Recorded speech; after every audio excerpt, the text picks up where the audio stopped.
So usually, when we look at an organizational chart, the lines are just incredibly clean. Oh, yeah, very sterile. Right, you have this geometric, almost comforting precision to it all. You look at the little boxes and the lines connecting them, and they clearly show, like, who reports to who matters, who makes the decisions, and who actually has to carry them out. It's all very neat. Exactly. You point to the top box and you say, okay, there is the power. And then you point to the bottom and say, there is the labor. It operates under this huge assumption that human value can be perfectly mapped out, perfectly categorized and managed. Right. And I mean, it creates a tremendous sense of order for the people at the top. When we map out a system that way, whether it's like a modern multinational corporation or a historical empire, we are creating a controlled environment. Yeah, a total illusion of control. Exactly. We want to believe that as long as everyone stays in their designated box, the machinery of society will just hum along without any friction at all. But the problem, of course, is that those boxes completely fail to account for the actual human beings living inside them. And that is exactly where the illusion breaks down. Because when you step into the crushing bureaucracy of 19th century Russia, specifically the world created by the author we are looking at today, that organizational chart doesn't just fail. It becomes this landscape of profound, just grinding human misery. Oh, absolutely. The neat, clean lines of authority just dissolve into this murky, terrifying reality where your rank doesn't just dictate your salary. I mean, it literally dictates your right to exist. Yeah, your humanity is tied to a number. Exactly. So today, we are immersing ourselves in a story about a man who essentially did not exist as a human being until he bought a piece of clothing. We are taking a deep dive into Nicolai Vasilyevich Gogol's masterpiece, the 1842 novella, The Overcoat. It is, and I don't say this lightly, arguably one of the most important pieces of literature ever written. Wow, really? Yeah, specifically because it takes that organizational chart you mentioned and just turns it completely inside out. Gogol forces us to look at the very bottom rung, like the absolute lowest box on the diagram, and he reveals the entire psychological universe of the person trapped there.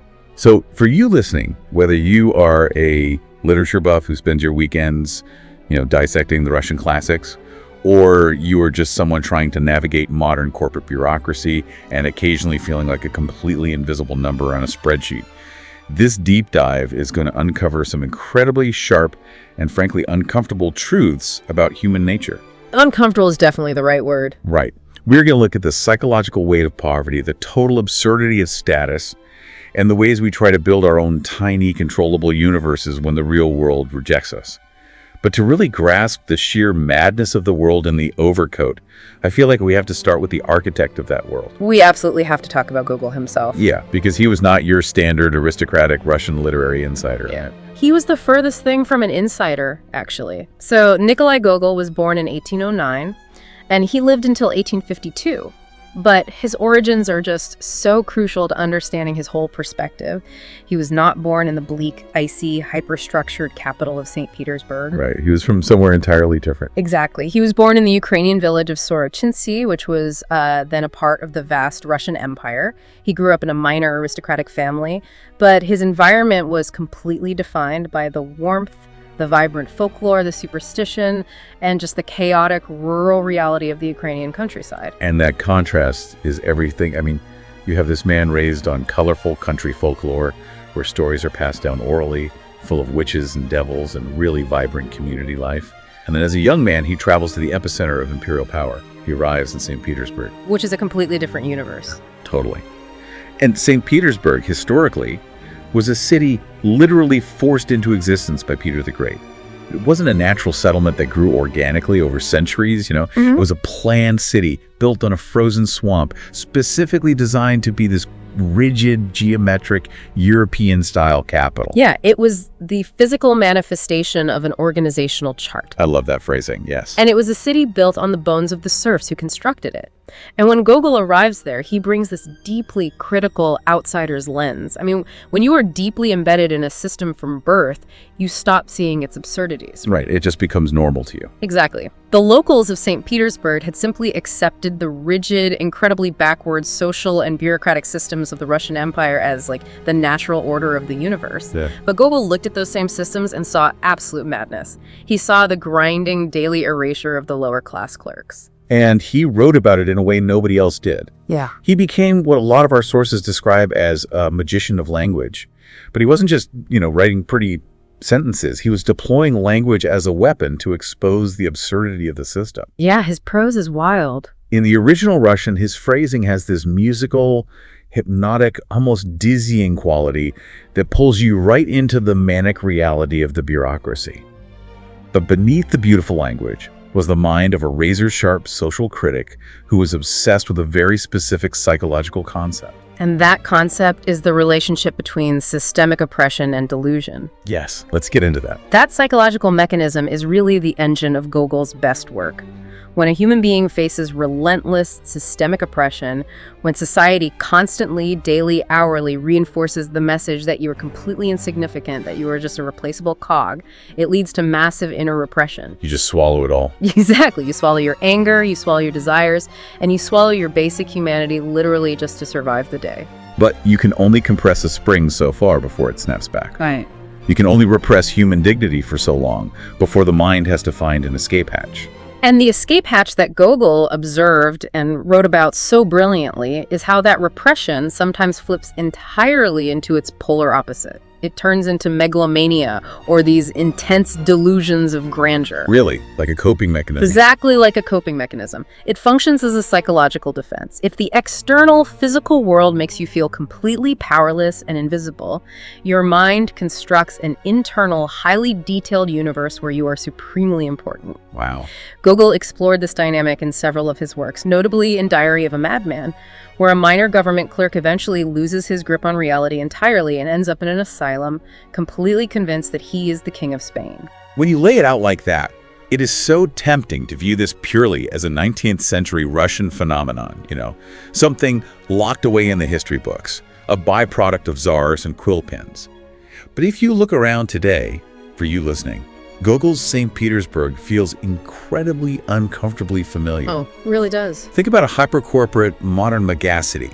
Think about the invisible gig workers navigating traffic in the freezing rain to deliver a burrito, entirely ignored by the people they serve. Yeah, they're just part of the app. Exactly. Or think about the data entry clerks sitting in endless rows of cubicles, or the content moderators staring at screens in massive warehouses, entirely invisible to the corporate system unless they fail to meet their quota. The architecture of the bureaucracy has shifted from stone buildings to digital algorithms, and the clothing has changed from uniforms to business casual, but the systemic erasure of the individual, that is a very modern reality. The technological medium has evolved, yeah, but the psychological weight of being a disposable asset rather than a human being is identical.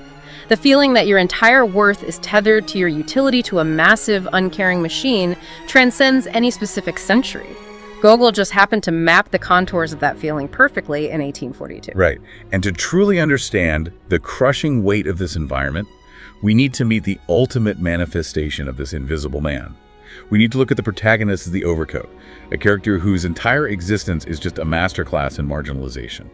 Let's talk about Akaky Akakievich Bushmachkin. Yes, and Gogol wastes absolutely no time establishing this character's place in the world, starting with the very first thing he receives in life, which is his name. Oh man, the naming scene is amazing. The naming of Akaky is a bizarre, tragicomic event that perfectly sets the tone for his entire doomed existence. It is hilarious and incredibly sad at the same time. So when he is born, his mother, who is described as a good, ordinary woman, is presented with a calendar of saints' names by the priest to choose a name for his baptism. As was the custom. Right.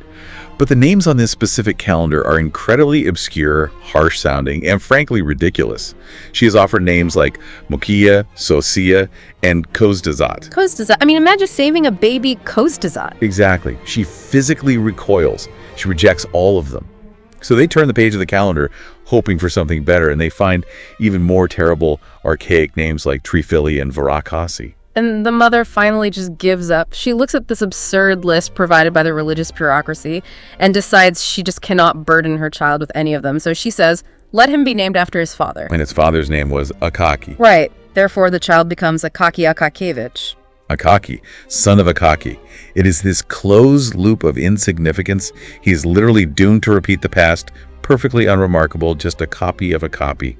And his last name drives the point home even further, doesn't it? Yeah. Bushmachkin is derived from the word bashmak, which translates to shoe. It is a brilliant semiotic choice by Gogol. Before the character even speaks or acts, his name establishes his lowly, downtrodden status in the social hierarchy. A shoe is something that is constantly on the ground, accumulating dirt, fundamentally designed to be walked upon and worn out by the daily grind. He is, by his very namesake, something to be trampled. Exactly, and his physical appearance perfectly aligns with this crushed status. Gogol describes him in a way that actively repels any romantic or heroic notions. Yeah, he's not exactly a dashing leading man. Not at all. Akaky is short, slightly pockmarked with reddish hair. He has a bald spot right above his forehead, deep wrinkles crisscrossing his cheeks, and what the text specifically and rather uncomfortably calls a hemorrhoidal complexion. Which, in a classic piece of Gogolian dark humor, the narrator casually blames entirely on the vicious St. Petersburg climate, rather than any internal failing of Akaky's health. Right, it's the city's fault he looks like that. Every single physical attribute is calibrated to be unimpressive, almost invisible. But to really understand why he is treated the way he is, we have to look beyond his appearance and examine his place on that organizational chart we talked about earlier. Yes, his job title. Right. Akaky is what is known as a perpetual titular counselor. And let's unpack what that actually means, because a modern listener might hear the word counselor and think, oh, he has some sort of political power or advisory role. He sounds important. But in the context of the Russian Empire, being a titular counselor was essentially a punchline. It absolutely was. To understand this, you have to understand Peter the Great's table of ranks. Okay, let's break that down.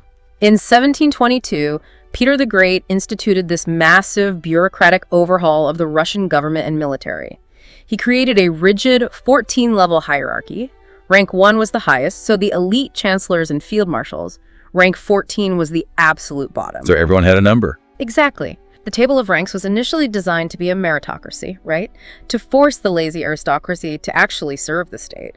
But by the time Gogol is writing in the 19th century, it has ossified into a brutal caste system. And Akaky sits at rank 9, a titular counselor, which sounds like it's somewhat in the middle, but practically it was a trap, wasn't it? It was a very specific kind of purgatory. Reaching rank 8 granted a person hereditary nobility, meaning your children would be nobles. But rank 9, titular counselor, only granted personal nobility. So it dies with you. Exactly. You had a title, you were technically a gentleman, but you had virtually no power, terrible pay, and your children would inherit absolutely nothing. Because rank 8 was the gateway to true power, the upper echelons fiercely protected it. They pulled the ladder up behind them. Yep, so most lower-class clerks who made it to rank 9 stayed there forever. Hence the phrase perpetual titular counselor. Writers of the time constantly mocked them because they were the ultimate bureaucratic dead end. They had the pretensions of rank, but the reality of grinding poverty. And Akaky makes a meager 400 rubles a year. We will see just how little that is very soon. But what is his actual day-to-day job? He is a copying clerk. Right, just copying documents all day. And we have to remember, this is an era long before photocopiers, before typewriters, before carbon paper. If the government needed a decree distributed to 50 different provinces, they needed 50 human beings to sit down with a quill and an inkwell and manually write out 50 identical copies. That is Akaky's entire existence. It is the 19th century equivalent of mindless data entry, but requiring intense manual precision. You would assume a person would hate this job, you know? You would assume it would break their spirit. Right, it sounds like torture. But the tragedy, and really the profound comedy of Akaky's character, is that he does not hate his job. He loves it with an intensity that is almost religious. He is passionately obsessed with copying letters. He does not just work, he serves the alphabet. The descriptions of him working are just fascinating. For Akaky, the act of copying is an entire, varied, and infinitely pleasant universe. He actually has favorite letters of the alphabet. Which is so bizarre and endearing. When he encounters one of his favorite letters in a document, his whole demeanor changes. He smiles, he winks, he moves his lips as if he is physically helping the pen form the ink on the page.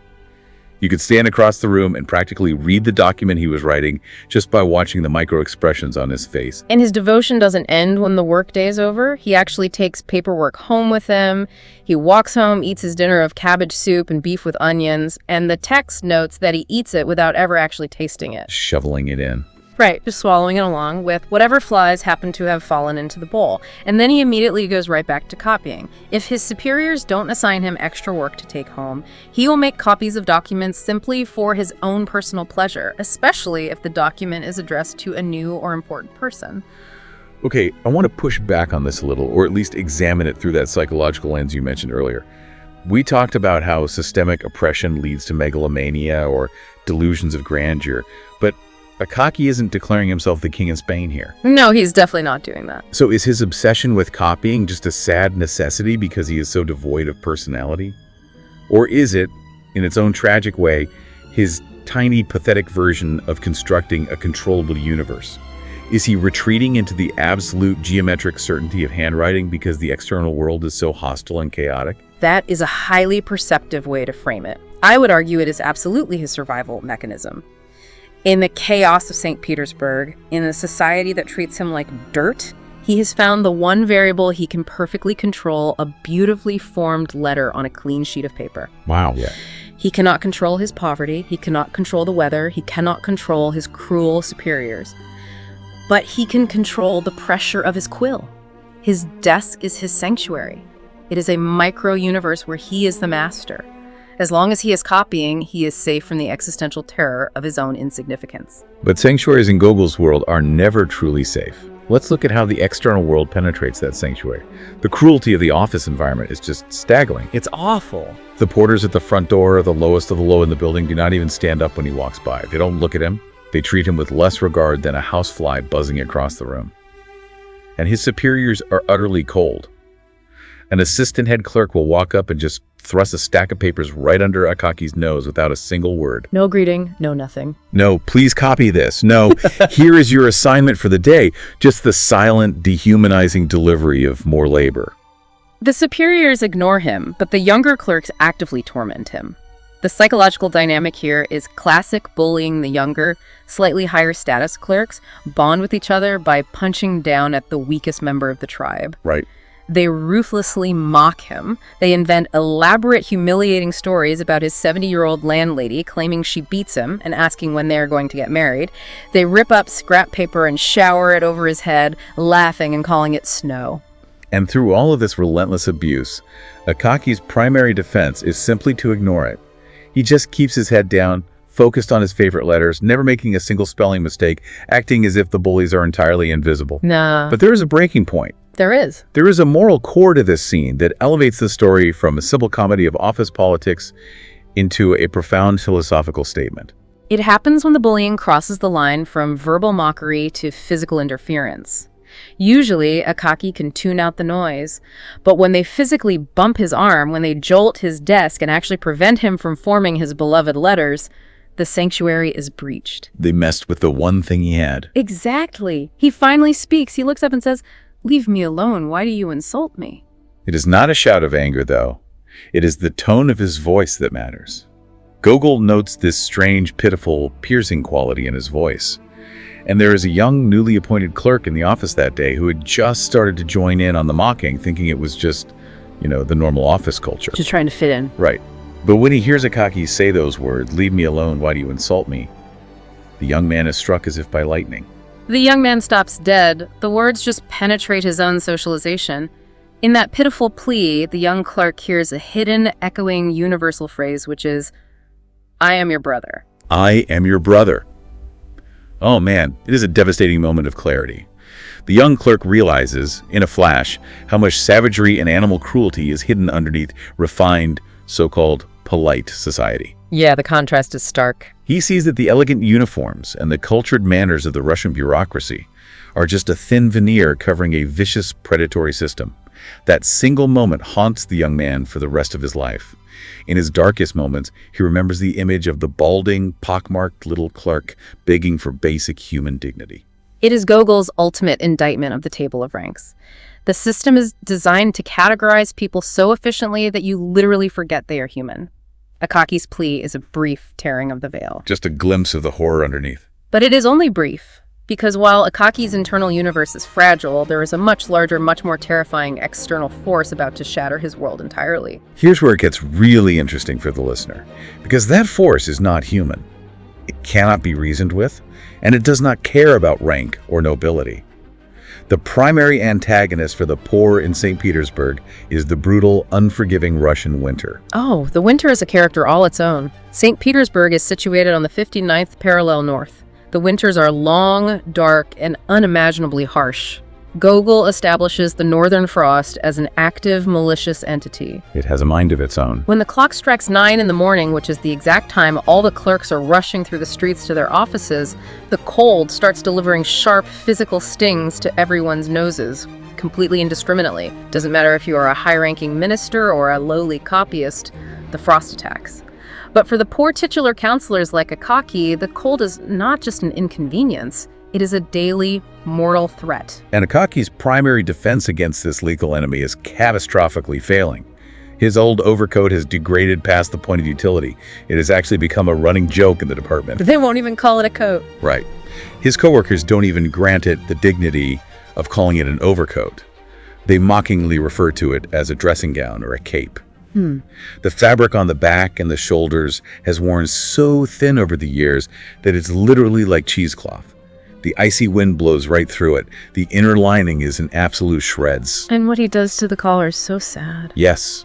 The collar gets smaller and smaller every winter because whenever another part of the coat develops a hole, Akaky cuts a piece off the collar to patch it. He is cannibalizing the coat to keep it alive, which is just a perfect metaphor for what he is doing to his own life. But eventually, the laws of physics win, the coat is dying. Akaky realizes it is finally beyond his own amateur ability to patch, so he must take it to a professional. He needs help. So he takes it to a tailor named Petrovich. And Petrovich is a character study that really deserves deep examination because he represents a fascinating subversion of the social order. Let's set the scene of Petrovich's lair. Akaky has to climb up to the 4th floor via this dark, slippery back staircase that reeks overwhelmingly of alcohol and ammonia. He opens the door into a grimy apartment completely filled with smoke because Petrovich's wife is frying fish in the kitchen. And there, right in the center of the smoke, sits Petrovich. Petrovich is a former serf who bought his freedom or was released. We aren't entirely sure, but he's fundamentally of the peasant class. He is heavily reliant on alcohol, has only one functioning eye, and works sitting cross-legged on a large wooden table. But the detail that Gogol zeroes in on is so gross. Oh, the toe, yes. The thing that immediately captivates Akaki's horrified attention is Petrovich's big toe. Because Petrovich works barefoot, his big toe is prominently displayed, and it has a deformed, thick nail that Gogol describes as looking exactly like a tortoiseshell. It is such a visceral, grotesque, incredibly specific detail. It roots the story in this grimy, hyper-realistic, physical world. So Akaky brings his shredded, pathetic excuse for a coat to Petrovich, terrified of the cost, hoping for just a cheap, quick patch job. He tries to downplay the damage, pointing out the holes and suggesting just a little bit of fabric will fix it. He's like, it's just a little dusty little tear here and there. Exactly. But Petrovich is a craftsman, and he sees the reality. He takes the coat, lays it out on the table, examines it critically. He holds it up to the light, peering through the cheesecloth fabric. He shakes his head. He takes a pinch of snuff from a round box. And again, Gogol gives us a brilliant, absurd detail here. The snuff box, yeah. The snuff box has a picture of a general on it, but the general's face has been completely rubbed off by years of use and covered with a piece of scrap paper. It's a subtle mocking of the very hierarchy Akaky serves. Definitely. So finally, Petrovich delivers the fatal, uncompromising diagnosis. He refuses to touch the coat. He tells Akaky that the fabric is so rotten, so completely dead, that the moment he tries to drive a needle through it, it will disintegrate into dust. You cannot patch it, Petrovich tells him flat out. You need a new coat. And then he drops the hammer. He casually mentions the price. A new coat will cost somewhere between 150 to 200 rubles, depending on if they use marten fur for the collar and silk for the lining. When Akaky hears that number, he is absolutely shattered. He literally cries out in shock. Keep in mind, this is a man who never speaks above a whispered stutter, but he screams at the number 150. It's an insane amount of money for him. It is an astronomical, impossible sum. His entire annual salary is 400 rubles, and that barely covers his rent, his basic food, and his shoe leather. To spend half his yearly income on a single piece of clothing is completely unfathomable. He leaves Petrovich's apartment in a complete daze. He is so disoriented by panic that he wanders into the street, accidentally walks directly into a chimney sweep, gets completely covered in black soot, and doesn't even notice until a policeman aggressively yells at him to watch where he is going. He goes home and tries to strategize. He desperately tries to find a loophole in Petrovich's diagnosis. He attempts to play the psychology of the tailor. Akaky thinks, okay, Petrovich was sober and grumpy today. His wife probably didn't let him drink. I will go back on Sunday morning. The Sunday morning scheme. Petrovich will have been out drinking heavily on Saturday night. He will be hungover. His wife won't give him any money for a hair of the dog, so I will slip him a silver 10 kopeck coin. He will be so desperate for the alcohol money that he will be agreeable and agree to just patch the old coat. It is the desperate, pathetic scheming of a man pushed to the very brink. So Sunday morning arrives. Akaky executes his master plan. He climbs the ammonia-scented stairs again. Petrovich is indeed incredibly hungover, looking miserable, staring vacantly at the floor. Akaky makes his pitch, subtly slipping the 10 kopecks into Petrovich's hand. And Petrovich happily pockets the bribe. Right, he mumbles, "I'll drink to your health, sir." But then his professional pride kicks in. He looks at Akaky and says, "But about the coat, it is garbage. I will make you a new one." The bribe didn't work. He refuses to patch it. However, through desperate negotiation, Petrovich eventually concedes that if Akaky buys the materials himself, Petrovich could construct a basic, functional new coat for a labor fee of about 12 rubles, bringing the total cost of a modest coat down to roughly 80 rubles. Let's pause here and really examine the power dynamic happening in this smoky room. What we are witnessing is a complete temporary inversion of the Russian societal order. So how so? Well, look at the org chart again. Petrovich is a peasant, a former serf, an alcoholic tailor living in a squalid fourth-floor hovel. By every metric designed by Peter the Great and the Russian Empire, Petrovich is at the absolute bottom. Akaky, conversely, is a titled government official, a personal noble. Yet, in this specific interaction, Petrovich holds the ultimate power of life and death over Akaky. Because without that coat, Akaky will literally freeze to death on his walk to the department, and Petrovich knows it. Exactly. Petrovich understands his leverage. He visibly relishes the dramatic effect of dropping those massive price tags on Akaky. For a brief moment, the peasant gets to watch the government officials squirm, panic, and beg. It is a momentary reclamation of power by the underclass. But for Akaky, the reality remains. He needs 80 rubles. So 80 rubles is the target. Now, Akaky is incredibly thrifty by nature. Over the years, he has cultivated a habit. Every time he spent a whole ruble, he would drop a half kopeck piece into a little locked box with a slit in the top. Just hoarding pennies. Literally. Through years and years of microscopic saving, he has managed to scrape together 40 rubles, half the cost. But that leaves the other 40. How on earth does a man who is already living on the absolute precipice of starvation afford another 40 rubles? He has to cross over from poverty into active voluntary deprivation. He embarks on a brutal regime of extreme frugality that lasts for an entire year. The details of this deprivation are agonizing. He completely stops drinking tea in the evenings. Tea was the absolute baseline comfort of Russian life, and he gives it up. Yeah, that's huge. He refuses to burn candles in his room at night. If he has work to copy, he goes into his landlady's room to use her light so he doesn't have to buy his own tallow. When he walks down the street, he fundamentally alters his gait.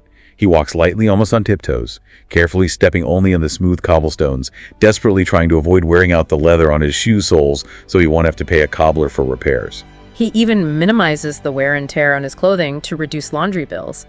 The moment he returns home from the department, he strips off his uniform and puts on his threadbare, ancient cotton dressing gown, a garment that Gogol says even time itself seemed to pity. He essentially trains his body to endure nightly starvation and cold. You know, reading through these sources, it immediately made me think of the modern FIRE movement, financial independence, retire early. Oh, that's a fascinating comparison. Right. You have these young professionals today who eat rice and beans for a decade, live with 4 roommates, and save 80% of their income so they can quit their corporate jobs and escape the rat race by the time they are 35. They practice extreme deprivation for a future goal. But the context for Akaky makes the FIRE movement look like a luxury vacation. Absolutely. Akaky isn't trying to achieve early retirement. He isn't trying to stick it to the boss and travel the world. He is literally starving himself for the right to exist in his society without freezing to death or be relentlessly humiliated. That is a vital distinction. For Akaky, this is a quest for basic human dignity, not financial freedom. But the psychological effect of this quest is the most surprising element of the entire story. You would assume that a year of malnutrition and sitting in the dark would completely crush a man who is already halfway broken. Yeah, it sounds miserable. But it doesn't. The deprivation actually elevates him. It fundamentally transforms his personality. Yes. The idea of the future overcoat becomes an animating force. Gogol's phrasing here is incredibly poignant. He writes that the idea of the coat became like a pleasant life partner. Wow. A life partner! For the first time in his cyclical, miserable life, Akaky feels he is no longer alone. He has a companion in his mind, a fandom coat with thick padding, strong lining, and a warm collar. This singular obsessive goal gives him a sense of purpose he has never known. He changes physically and mentally. He becomes more lively. He becomes resolute. The constant indecision, the stuttering, the hesitation that defined his interactions, they vanish from his face. His eyes literally begin to shine. He has daring thoughts. And his version of a daring thought is, maybe, just maybe, if I save enough, I can afford real marten fur for the collar instead of cat fur. It's tragic, but it's deeply human. The abstract promise of a piece of clothing gives him a soul. The internal universe of copying letters is replaced by the internal universe of the overcoat. He is so distracted by this newfound purpose that he almost makes a mistake in his copying at the office. He actually gasps out loud and has to cross himself to ward off the error. He visits Petrovich every single month, not to buy anything, but just to talk about the coat. They discuss where to buy the cloth, what color it should be, what the current market price for lining is. It is a courtship. And then, the climax of this long, starving buildup arrives. Against all odds, a bureaucratic miracle occurs. The director of his department decides to give Akaky a holiday bonus of 60 rubles instead of the expected 40. A sudden windfall. That extra 20 rubles bridges the gap. After months and months of semi-starvation, he finally has the full 80 rubles. His heart is racing. He and Petrovich immediately go to the shops. The shopping spree. Yes. They buy excellent, thick cloth. They buy calico for the inner lining that is of such high quality it actually looks better and glossier than silk. They realize they cannot quite afford real marten fur, but Petrovich finds the absolute best cat fur available in the market. From a distance, Petrovich assures him it will completely pass for marten. Petrovich takes the materials and retreats to his smoky apartment. He takes 2 full weeks to construct it, mostly because of the complex, painstaking quilting required to bind the padding. And despite his flaws, Petrovich proves his worth. He charges the agreed-upon 12 rubles for the labor, which is a total bargain considering the craftsmanship. He uses premium silk thread. He executes impeccable double-stitched seams. He even uses his own teeth to bite down and smooth out the seams so they lie perfectly flat against the fabric. It is an act of pure artisanal devotion. And finally, the day of deliverance arrives. Petrovich personally delivers the coat to Akaky's apartment on a freezing St. Petersburg morning. The timing is absolutely perfect. A severe frost is settling over the city. Petrovich enters with an air of immense theatrical importance. He pulls the coat out of a clean handkerchief. He drapes it over Akaky's shoulders. He steps back, crosses his arms, and admires his own handiwork. The coat fits flawlessly. Yeah. It is warm, it is structurally sound, it is beautiful. Akaky pays him the 12 rubles, thanks him profusely, and prepares to walk to the department. In a wonderful comedic detail, Petrovich is so proud of his creation that he follows Akaky down the street, takes a shortcut through a snowing alleyway, and pops out ahead of Akaky just so he can turn around and watch the coat coming toward him. I love that part. It is Akaky's moment of absolute, unadulterated triumph. For the first time in his life, he is insulated. He doesn't feel the biting wind. He walks with a newly discovered dignity, which perfectly sets the stage for the turning point of the novella, the brief triumph and the crushing blow. Right, because things are about to go very wrong. Yes. But first, Akaky arrives at the government department. He steps into the vestibule, takes off the magnificent new coat, hands it to the porter, who actually treats him with a modicum of respect, and somehow, instantly, the gossip spreads. The entire office rushes out of their cubicles into the vestibule to look at the coat. The transformation in his social standing is instantaneous and complete. The relentless daily mockery abruptly stops. It is replaced by admiration. They touch the fabric, they congratulate him. For the very first time, he is noticed by the machine in a positive light. He is no longer the invisible punchline. He is a man of substance. And Akaky is completely flustered by the attention. He blushes, he tries to downplay it, nervously lying and saying, "Oh, it's nothing, it's just my old coat." But nobody believes him. The momentum of the crowd builds. They insist that he must throw a party. He has to buy them all drinks to baptize the new coat. Akaky is terrified by the expense and the social obligation. He stammers, trying to back out. Finally, a sub-chief clerk, wanting to demonstrate that he is an egalitarian, modern manager and not a snob, steps in and rescues him. He says, "No, Akaky shouldn't pay. Today happens to be my name day. I will host a party tonight at my home, and we will make it in honor of Akaky and his new overcoat." Akaky has no choice but to accept the invitation. That evening, the walk to the party is a revelation for Akaky. Remember, this is a man who goes home, eats his cabbage soup, and copies letters in the dark. He hasn't been out at night for years, and this sub-chief clerk lives in a much wealthier, affluent part of town. A completely different world. Akaky walks through streets he has never seen at night. He sees brightly lit street lamps instead of darkness. He sees rich, heavy carriages with bearskin rugs, driven by coachmen wearing crimson velvet hats. He is walking through the St. Petersburg of the elite, the St. Petersburg that benefits from the labor of men like him. He is experiencing massive sensory overload. He even stops and stares at an illuminated shop window painting. It's a slightly provocative advertisement, showing a beautiful woman taking off her shoe, baring her leg, while a handsome man with a stylish beard peeks through a door behind her. And how does he react? Akaky just chuckles, shakes his head, and keeps walking. He is briefly experiencing the vibrant, complex, almost scandalous life of the city that has always been completely hidden from his narrow, ascetic existence. He arrives at the sub-chief's apartment, and it is a completely alien environment. The hallway is lined with expensive coats, the rooms are filled with noise, the loud hissing of a silver samovar, people arguing, laughing, smoking pipes, and playing cards. The other clerks drag him in, praise his coat one more time for good measure, and then, inevitably, they lose interest in him and go back to their card games and their socializing. He is entirely out of his element. He doesn't know what to do with his hands. He doesn't know where to put his legs. He stands there awkwardly, wanting to leave almost immediately. But they force him to stay for dinner. They feed him rich, cold veal, pastries, and they insist he drink 2 full glasses of champagne. The champagne works its magic. The alcohol warms his blood. For a brief, soaring hour, the room feels happier, brighter. He feels a genuine sense of belonging. He is part of the department. He is part of society.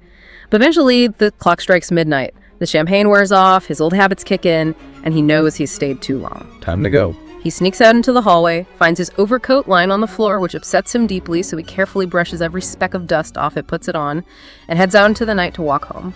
Initially, he's actually feeling quite sprightly. He's still got a bit of the champagne buzz. He even starts to jog after a woman on the street for a second before catching himself and slowing down. But as he walks further away from the wealthy center of town, the atmosphere undergoes a terrifying shift. The bright lights start to dim. The stone mansions fade into ramshackle wooden houses and empty, rotting fences. The mood changes entirely. The streets get darker, poorer, and more desolate. He approaches a massive, unlit public square. Gogol describes it as a terrifying black desert. The only light is a tiny flicker from a watchman's booth on the far side of the vast emptiness. The shift in tone here is masterful. We move instantly from warm bourgeois celebration to cold existential dread. The square represents the true heart of St. Petersburg for the poor, vast, indifferent, and dangerous. Akaky feels a sudden, sharp premonition of disaster. He closes his eyes, hoping to just walk quickly and get across the square without looking at the darkness. But when he opens his eyes, the nightmare is already there. 2 large men with massive mustaches are standing right in front of him, blocking his path. Before Akaky can even process what is happening, one of the men yells in a voice like thunder, "That coat is mine!" He grabs Akaky violently by the collar. Akaky opens his mouth to scream, to call out for the watchman, but the other man immediately shoves a massive fist, a fist the size of a clerk's head, Gogol notes, right into Akaky's mouth. They kick him hard in the knees. He collapses face first into the freezing snow. They efficiently, brutally strip the beautiful new coat off his back, and then they vanish into the dark, leaving him unconscious on the ground. It is a breathtakingly cruel reversal of fortune. What's fascinating here is how Gogol portrays the underlying malice of the city. St. Petersburg is an entity that allows no lasting joy for the underclass. The moment Akaky ascends, the moment he achieves a shred of dignity and attempts to participate in society, he is violently cast down. It's so unfair. We established earlier that the coat was not just fabric. It was the physical manifestation of his humanity, the life partner he had starved himself for. Therefore, stealing the coat was not just a common street mugging. It was a psychological murder. They didn't just take a garment. They stripped his soul bare and left it freezing in the snow. When Akaky regains consciousness, the cold is absolute. The coat is gone. He is back to being nothing. He stumbles blindly across the endless square until he reaches the police watchman's booth.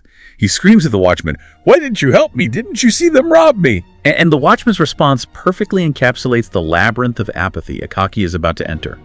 The watchman leans on his halberd and says, "I saw 2 guys stop you in the middle of the square. I assumed they were your friends. Stop yelling at me and go see the district police inspector in the morning." Unbelievable. The indifference of the state authorities begins right there in the snow, and it propels us into the next phase of his nightmare, the bureaucratic labyrinth.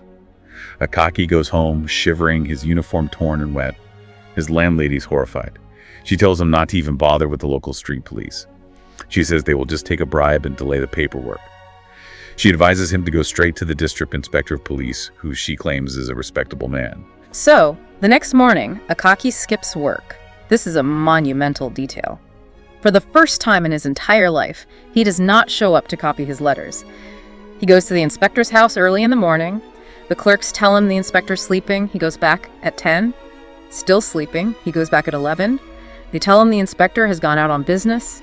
He comes back at lunchtime, and the clerks flat out refuse to let him into the office. But the desperation unlocks something in Akaky. For the first and only time, he shows a spine. He doesn't retreat. He raises his voice and demands to be let in, loudly declaring that he is there on official government business regarding a crime and threatening to report the clerks if they stop him. Which is so out of character for him. They are so surprised by this tiny man yelling that they finally let him into the inspector's office. But getting into the room does not equate to getting justice. The inspector's reaction is infuriating and perfectly captures the bureaucratic mindset. Instead of taking a description of the thieves or asking about the stolen property, the inspector begins a hostile cross-examination of the victim. It's pure victim blaming. The inspector leans back and asks, "Why were you out so late? Were you perhaps visiting a brothel? Were you engaged in illicit activities?"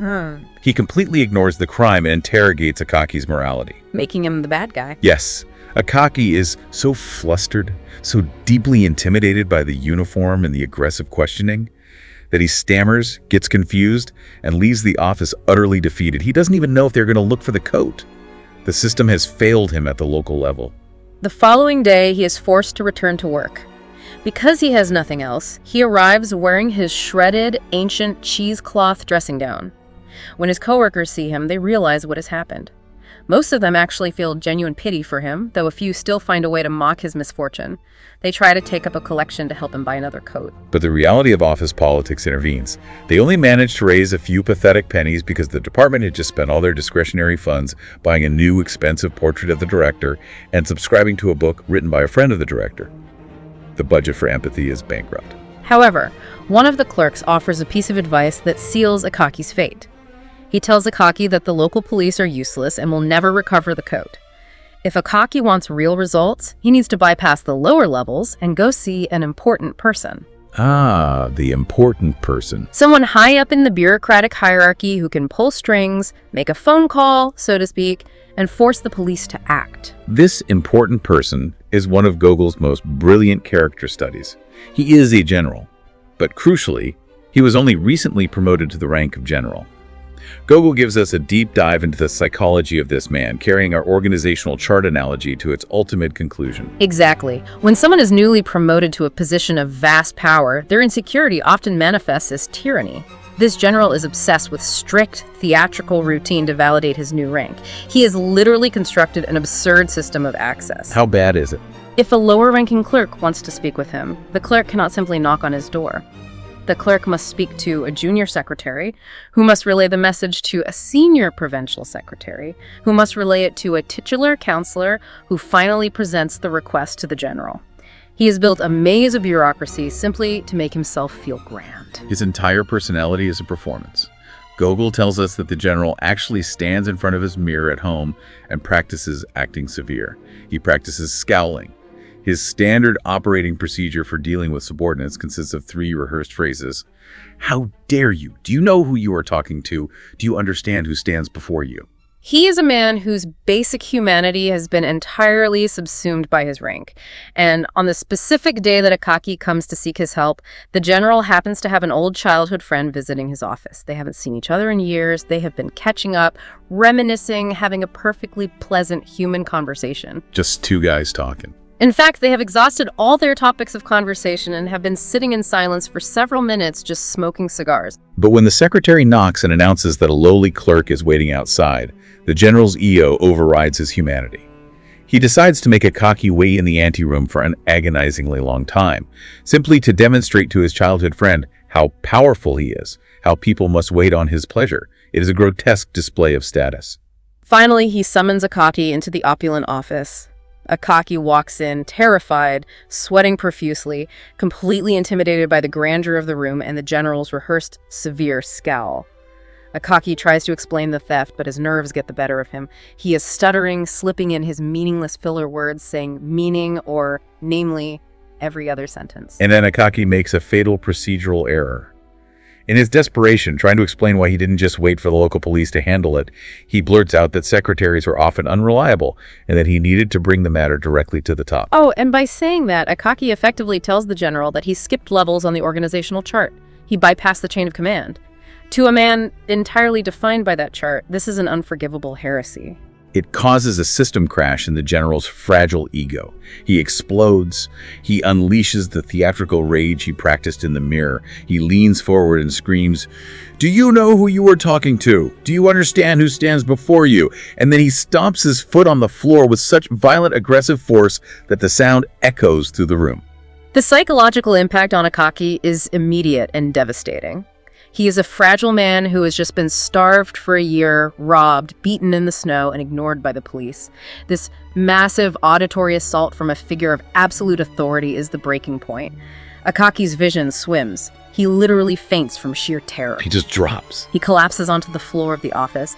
The general, slightly taken aback by the extreme reaction, has to have the guards drag Akaky's limp body out into the hallway. I think it is really important to observe that Gogol doesn't paint the general as a one-dimensional evil sociopath. The text specifically notes that the general is actually a decent guy to his equals. He loves his family, he is capable of normal friendship, he's just a man whose new rank has short-circuited his empathy. Right, the power went to his head. He acts like a petty tyrant because he's deeply insecure. When he is around people of higher rank, he is a nervous wreck. So he overcompensates by demanding absolute, unquestioning worship from his inferiors. He is a slave to the hierarchy, just like Akaky, but he's operating from a higher, more destructive rung on the ladder. That is a profound reading. The system damages everyone within it. It makes the high-ranking callous and the low-ranking dead. Because for Akaky, this verbal beating is the final fatal blow. The physical cold of the St. Petersburg square stripped his body of its protection, but this encounter with the apex of the bureaucracy completely stripped his soul. His will to live is annihilated in that office. Which brings us to the tragic, surreal, and deeply weird conclusion of the story.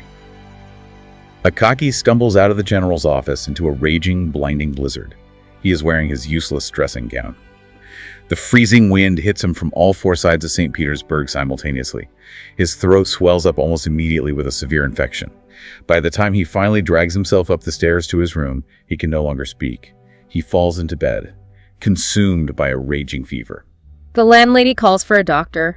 The doctor arrives, takes one look at Akaky, feels his pulse, and immediately writes him off.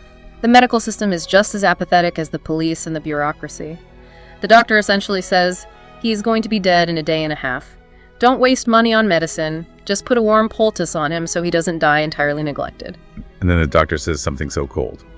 In a moment of staggering callousness, the doctor turns to the landlady right there in the room with the dying man and says, "You should probably go ahead and order a cheap pine coffin now. An oak one is going to be too expensive for him." In his final hours, Akaky falls into a deep delirium. The visions he hallucinates are heartbreaking. They are a scrambled montage of his recent trauma. He dreams that Petrovich is measuring him for a new coat, but this time, he demands Petrovich build hidden traps into the lining to catch thieves. Poor guy. He points wildly under his bed, begging his landlady to pull out the robbers hiding there. He looks at the wall, asks why his ragged old dressing gown is hanging there, and demands someone bring him his beautiful new overcoat. And then right at the very end, the psychological dam breaks. The repression that defined his entire existence shatters. In his final moments, this meek, silent man, a man who never spoke above a whisper, who never insulted his bullies, begins to scream curses. He finally lets it out. He curses the general. He strings together the foulest, most blasphemous words his landlady has ever heard, yelling them in the same breath as, "Your Excellency!" It is a final, impotent explosion of all the rage and indignity he swallowed over a lifetime. And then he dies. He dies entirely unceremoniously. The authorities don't even bother to seal his room, because he has no heirs and absolutely nothing of value to claim just a few buttons, some worn-out socks, and the ruined old dressing gown. He is buried in the cheap pine coffin, exactly as the doctor ordered. And what does his office do? A few days later, a messenger from his department knocks on the door to summon him to work. The landlady simply says, "He's dead, they buried him." And what does the department do? The machine doesn't pause. They simply replace him the very next day with a new clerk. A clerk who is noticeably taller and who writes his letters with a slight slant instead of perfectly straight. The organizational chart fills the empty box and life goes on. If the novella ended there, it would be a masterpiece of grim realism. But Gogol doesn't end it there. He abruptly shifts the entire genre of the story. Here comes the weird part. He moves from harsh sociological realism into the realm of supernatural revenge, because soon after Akaki's death, bizarre rumors begin to spread across the dark streets of St. Petersburg. People are whispering that a ghost, appearing in the form of a lowly government clerk, is haunting the area near the Kalinkin Bridge. And this ghost is not peacefully wandering, it is on a violent mission. It is looking for a stolen overcoat. And since it cannot find its own coat, it is systematically ripping overcoats off the backs of everyone who crosses its path. The ghost is completely egalitarian in its vengeance. It doesn't matter what rank you are on the chart, whether you are a titular counselor or a high-ranking privy counselor, the ghost is attacking everyone, stealing coats made of cheap cat fur, expensive bear fur, fox fur, and sable. The city authorities are in an uproar. The police are ordered to catch the ghost, dead or alive, and put an end to the panic. And in one incredibly comic scene, they actually almost succeed. A local policeman manages to grab the ghost by the collar in the dark. He yells for his 2 deputies to come help him hold the specter down. But while they are waiting for a rope, the policeman reaches into his pocket for his snuff box to take a quick hit of tobacco. He pulls out the snuff, and the ghost sneezes. But it's a supernatural sneeze. It is so violent and so foul that it completely blinds all 3 police officers. They are rubbing their eyes, screaming, and when their vision finally clears a moment later, the ghost is vanished into thin air. After that humiliating encounter, the police are so terrified of the supernatural that they stop patrolling the area entirely. They won't even arrest living people anymore. They just yell at them from a safe distance. But the ghost's random attacks are just a prelude. The ghost has a very specific, final target in mind. The important person. The general. The narrative cuts back to the general. And surprisingly, the general actually feels a twinge of guilt about how he treated Akaky. A week after the incident, his conscience bothers him enough that he sends a messenger to Akaki's apartment to see if he can help the poor clerk. The messenger returns and informs the general that Akaky died of a fever. The general is genuinely stricken with remorse. He feels terrible. But look at how a man of his rank deals with remorse. He doesn't reflect, he distracts himself. To shake off the bad mood, he goes to an elite evening party with his equals. He drinks plenty of champagne, laughs, and feels his spirits return. When the party ends, instead of going home to his wife and children, he decides to keep the night going. He orders his carriage driver to take him across town to the apartment of his mistress, a woman named Karolina Ivanovna. He climbs into his rich, heavily padded carriage. He wraps himself in his luxurious, incredibly warm overcoat. He is sitting there feeling very pleased with himself, insulated from the cold, remembering jokes from the party. The carriage is moving through the dark streets. Suddenly, a violent, unnatural gust of wind hits the carriage. The general feels a cold draft, and then a hand reaches into the carriage and grabs him tightly by the collar. The general turns in terror and looks at his attacker, and to his absolute paralyzing horror, he finds himself staring directly into the pale, corpse-like face of Akaky Akakievich. Gogol's description of the ghost is chilling. The ghost's face is white as snow, and its breath smells distinctly like an open grave. And the ghost finally speaks to the general and says, here you are at last. I got you by the collar. It's your coat I need. You didn't care about mine, and you reprimanded me. Now give me yours. The general is a massive, imposing military man, but in this moment, his rank means absolutely nothing. He nearly dies of sheer fright. He doesn't argue, he doesn't shout his rehearsed phrases, he frantically rips his own luxurious overcoat off his shoulders, throws it to the ghost, and screams at his driver to whip the horses and get him home as fast as possible. He completely abandons his trip to the mistress. He rushes into his house, pale, shaking, and terrified, and the encounter fundamentally alters him. From that night on, the general is a changed man. He stops yelling at his subordinates. He stops demanding to know if they understand who stands before them. He actually starts listening to people before asserting his authority. The ghost essentially cures him of his bureaucratic megalomania. Let's pull back and connect this bizarre climax to the thematic core of the novella. The ghost of Akaky is the ultimate physical manifestation of the crushed underclass, finally clawing back its dignity. The system destroyed him in life, reducing him to a cipher. But in death, the rules of rank, the rigid lines of the organizational chart no longer apply. The supernatural is the great equalizer, and there is a wonderfully poetic detail here. What's up with that? The general is a huge man, and Akaky was tiny. But when the ghost takes the general's coat, it somehow fits the ghost perfectly. In the face of death, strict sizes and hierarchies mean absolutely nothing. It's this powerful, cathartic image. The little man finally wins. He gets his coat, he terrifies his abuser, and he finds peace. Because after the general is robbed, the ghost of Akaky is never seen again. But there is one final detail at the very end of the text that I want to unpack with you. It's a rumor that spreads after Akaky's ghost disappears.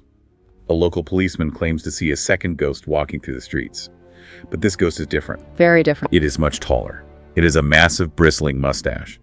When the policeman nervously challenges it, the ghost stops, shows a massive fist the size of a ham, says, "What do you want?" and then calmly walks off into the dark.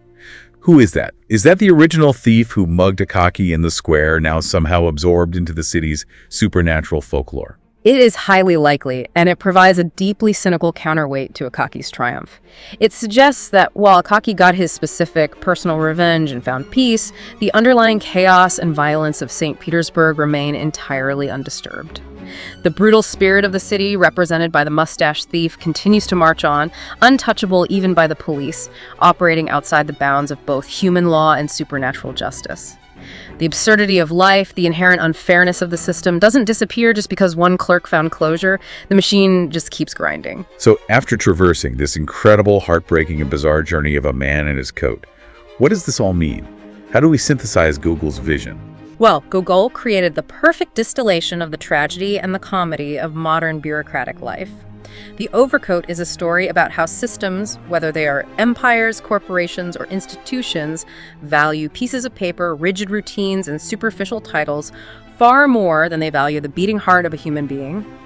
Akaky was completely invisible to society until he acquired a high-status consumer good. His humanity was recognized only through his property, and when that property was taken, his right to exist was revoked. It is a terrifying critique of materialism and hierarchy. And the legacy of this story is impossible to overstate.